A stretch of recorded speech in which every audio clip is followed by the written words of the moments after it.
공수처가 최근 민감한 사건들에 대한 수사에 잇따라 착수하면서 수사 여력은 안 되는데 의혹만 앞서는 것 아니냐는 비판도 나오고 있습니다. 거기에 법원이 김학의 전 차관 불법 출국 금지 의혹 사건 재판에 대해서 검찰의 손을 들어주면서 난감한 처지가 됐습니다. 우철희 기자입니다. 고위공직자 범죄수사처가 정식 수사에 착수한 사건 9건 가운데 지금껏 베일에 쌓여있던 나머지인 5, 6호 사건도 공개됐습니다. 문홍성 현 대검찰청 반부패 강력부장 등 검사 3명의 김학의 전 법무부 차관 불법 출국금지 수사 무마 의혹과 광주지검 해남지청에 있는 현직 검사의 직권남용 의혹 관련입니다.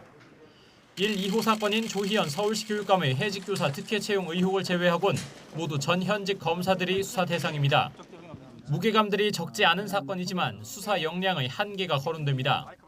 공수처는 처장과 차장을 제외한 검사 정원 23명 중 현재 10명이 공석이고 그나마도 뽑은 검사 중 절반 가까이는 법무연수원에서 교육을 받고 있습니다. 검사와 손발을 맞추는 수사관도 정원을 다 채우지 못했고 경찰에 추가 파견을 요청하기도 했습니다. 앞서 김진욱 공수처장도 공수처가 연간 3건에서 4건의 수사를 할 수 있을 것으로 내다봤다는 점에서 의욕만 과한 것 아니냐는 지적이 나오는 겁니다. 게다가 김학의 전 차관 불법 출국금지 수사 무마 의혹은 사실상 같은 사건을 두고 검찰과 중복 수사까지 이뤄질 판입니다. 공수처와 검찰 사이 관련 사건 이첩을 놓고 타협점을 찾지 못한 채 갈등이 이어지고 있기 때문입니다. 수사받는 당사자로서는 중복 수사에 따른 인권 침해 소지와 함께 수사 효율이 떨어질 우려도 있습니다. 이런 가운데 공수처로서는 더욱 난감한 일까지 생겼습니다.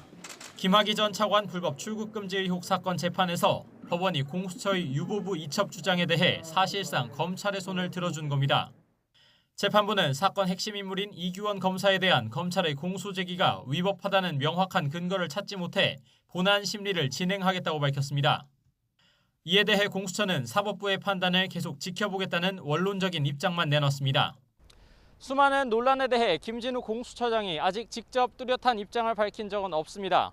이 때문에 조만간 있을 첫 기자간담회에 더 관심이 집중되고 있습니다. YTN 우철입니다.